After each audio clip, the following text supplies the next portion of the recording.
ఎదను గుడిలాగా మార్చేసి ఎదుట దేవతను చూపించి ప్రేమ పూజలే జరిపించేస్తావు. ఇంత మాయలో పడదోసేస్తావు.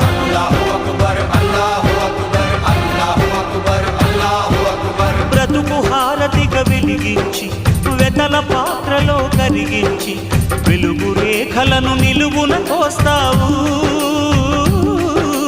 విలువ చీకటిగా మిగిలించేస్తావు. నిండు ప్రాణాలు కదిలిపోతుంటే కంటి నీటితో కాల్చేవు. బండరాయిలా నువ్వుంటావు కనుకనే బాధపడలేవు. ఈ మాయలన్నీ నీకే తెలుసని మనిషిని పట్టుకు వేధిస్తావు. గుండెనెందుకిచ్చావురా?